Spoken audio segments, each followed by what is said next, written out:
പ്രവാചകനിലേക്ക് മടങ്ങുകയാണ് വേണ്ടത്. അള്ളാഹുവിലേക്ക് എത്തിപ്പെടാൻ പ്രവാചകനിലേക്ക് മടങ്ങുകയാണ് വേണ്ടത്. മഹാനായ അഷ്റഫുൽ ഖൽഖ് മുഹമ്മദ് മുസ്തഫ സല്ലല്ലാഹു അലൈഹി വസല്ലം തങ്ങളിലേക്ക് മടങ്ങുക, അള്ളാഹുവിന്റെ റസൂലിന്റെ നേതൃത്വത്തെ അക്ഷരാർത്ഥത്തിൽ അംഗീകരിക്കുക. അങ്ങനെ അംഗീകരിക്കുന്ന മുസ്ലിമിനെ സംബന്ധിച്ചിടത്തോളം സർവ്വ കാര്യത്തിലും അവന് ഹബീബായ നബിയിൽ മാതൃകയുണ്ട്, എല്ലാ വിഷയങ്ങളിലും മാതൃകയുണ്ട്. എങ്ങനെയാണ് ഒരു മുസ്ലിം അള്ളാഹുവിന്റെ റസൂലിലേക്ക് മടങ്ങേണ്ടത്? അള്ളാഹുവിന്റെ ഹബീബിനെ അക്ഷരാർത്ഥത്തിൽ പിൻപറ്റിക്കൊണ്ട് അള്ളാഹുവിന്റെ ഹബീബിന്റെ ജീവിതം, അവിടുത്തെയുടെ കോലം, അവിടുത്തെയുടെ രൂപം, അവിടുത്തെയുടെ ശൈലി, അവിടുത്തെയുടെ സംസ്കാരം, അവിടുത്തെയുടെ ജീവിതക്രമം, അവിടുന്ന് ഏതെല്ലാം നിലയിൽ എന്തെല്ലാം കാര്യങ്ങളിൽ എന്തെല്ലാം സമീപനങ്ങളാണോ സ്വീകരിച്ചത്, അത് മാത്രമാണ് മുസ്ലിമിനെ സംബന്ധിച്ചിടത്തോളം മാർഗദർശനമായിട്ടുള്ളത്. അത് മാത്രമാണ് എന്ന പൂർണ്ണമായ ബോധ്യത്തോടുകൂടി പ്രവാചകനിലേക്ക് മടങ്ങുക, അള്ളാന്റെ റസൂലിനെ ഹൃദയത്തിൽ പ്രതിഷ്ഠിക്കുക.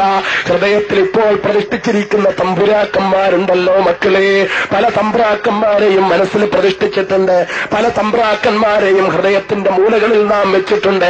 ആ തമ്പ്രാക്കന്മാരെ ഒക്കെ ഹൃദയത്തിൽ നിന്ന് എടുത്തു കളയുക മക്കളെ, അതാണ് വേണ്ടത്. യഥാർത്ഥ മുസ്ലിമാവുക. നിന്റെ നേതാവ് ആരാണ്? ഒരൊറ്റ ചോദ്യം, ഒരൊറ്റ മറുപടി. നേതാവ് ആരാണ് മുസ്ലിമിനെ സംബന്ധിച്ച്? MS നേതാവാണോ? നായനാര് നേതാവാണോ? അച്യുതാനന്ദൻ നേതാവാണോ? ആന്റണി നേതാവാണോ? കരുണാകരൻ നേതാവാണോ? ശ്രീനിവാസൻ നേതാവാണോ? വാസുദേവൻ നായർ നേതാവാണോ? ശിഹാബ് തങ്ങൾ നേതാവാണോ? സേട്ടു സാഹിബ് നേതാവാണോ? ആരാണ് മക്കളെ നേതാവ്? മൗദനി നേതാവാണോ? ആർക്കെങ്കിലും നേതാവാകാനുള്ള യോഗ്യത ഉണ്ടോ? ഒരു മുസ്ലിമിന് ഒറ്റ നേതാവേ ഉള്ളൂ. പ്രിയപ്പെട്ട മക്കളെ, നമ്മുടെ ഹൃദയത്തിൽ നാം വളരെ വ്യക്തമായി ഉറപ്പിക്കേണ്ട തീരുമാനമാണത്. അബ്ദുൽ നാസർ മൗദനിയുടെ നേതാവാകാൻ, എന്റെ മുന്നിലിരിക്കുന്ന ആയിരങ്ങളുടെ നേതാവാകാൻ, കേരള സംസ്ഥാനത്തെ ലക്ഷക്കണക്കിന് മുസ്ലിങ്ങളുടെ നേതാവാകാൻ, ഇന്ത്യ രാജ്യത്തെ കോടിക്കണക്കിന് മുസ്ലിങ്ങളുടെ നേതാവാകാൻ, ലോകത്തെ കോടാനുകോടി മുസ്ലിങ്ങളുടെ നേതാവാകാൻ യോഗ്യതയുള്ള ഒരൊറ്റ ഒരാളാണ് മക്കളെ. മാർക്സ് അല്ല, ലെനിനല്ല, കാർലിനല്ല, മാവോ അല്ല, ഡെൻസാവോ പിങ്ങല്ല, ഗാന്ധിയല്ല, നെഹ്റുവല്ല, വല്ലഭായ് പട്ടേലല്ല, സുഭാഷ് ചന്ദ്രബോസ് അല്ല. ആരാണ് മക്കളെ ആ നേതാവ്? മുസോളിനിയല്ല, ഹിറ്റ്ലറല്ല. ആരാണ് ആ നേതാവ്? ഒരൊറ്റ നേതാവ് മാത്രമേ യോഗ്യരായിട്ടുള്ളൂ. നാമൊക്കെ സാധാരണ പറയാറുണ്ടല്ലോ, ധീരാവീര നേതാവേ, ധീരതയോടെ നയിച്ചോളൂ. ഇതെല്ലാം സാങ്കേതിക താൽക്കാലിക അർത്ഥത്തിൽ പറയുന്ന നേതാക്കളാണ്. ആ കൂട്ടത്തിൽ നിന്നൊരാളെ പിടിച്ചിട്ട് തങ്ങൾക്ക് അമീറാക്കി വെക്കുമ്പോൾ പറയുന്ന നേതാവാണ്. ഇതിൽ കവിഞ്ഞിട്ട് ആരെങ്കിലും വേറൊരാളെ അടിസ്ഥാനപരമായി നേതാവായി കണ്ടിട്ടുണ്ടെങ്കിൽ, അള്ളാന്റെ ഹബീബല്ലാതെ മറ്റാരെങ്കിലും നേതാവായി കണ്ടിട്ടുണ്ടെങ്കിൽ ഇസ്ലാമിന്റെ പരിധിയിൽ നിന്നവൻ പുറത്തുപോയി എന്ന ചിന്തയുണ്ടാകണം. അള്ളാഹുവിന്റെ ഹബീബ് മുഹമ്മദ് മുസ്തഫ സല്ലല്ലാഹു അലൈഹി വസല്ലം തങ്ങൾ മാത്രമാണ് മക്കളെ നേതാവ്. അതുകൊണ്ട് ഞാനൊരു കാര്യം പറയുന്നു.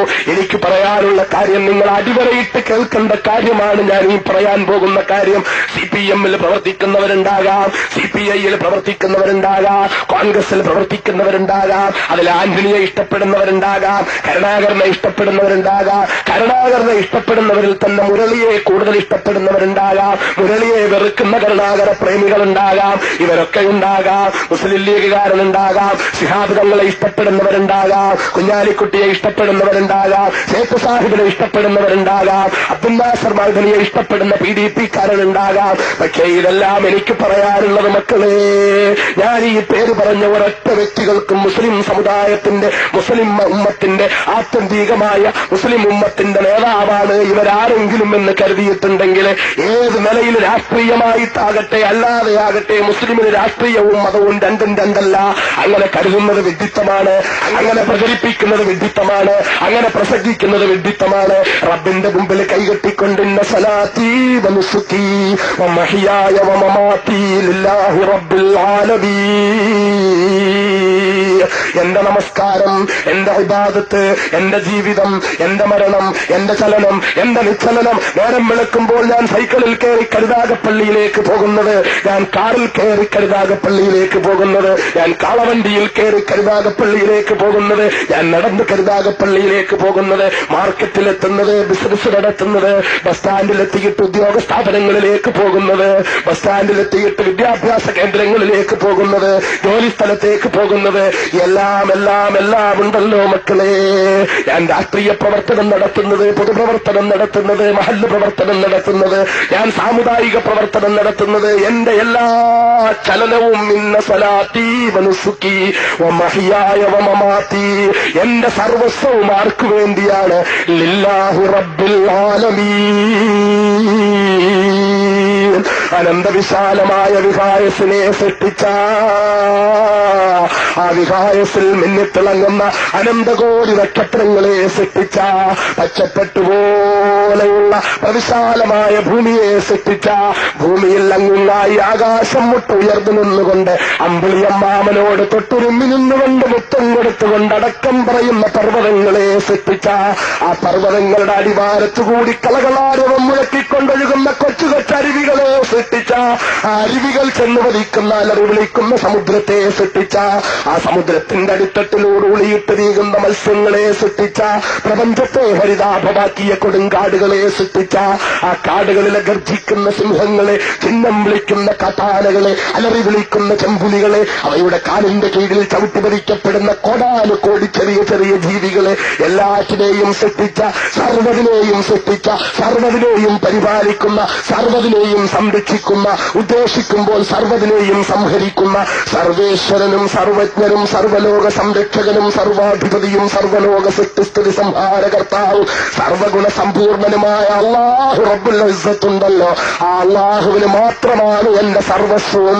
ഇത് യഥാർത്ഥത്തിൽ അടിയുറച്ച് വിശ്വസിച്ചാലേ ഒരാൾ മുസ്ലിമാവുകയുള്ളൂ.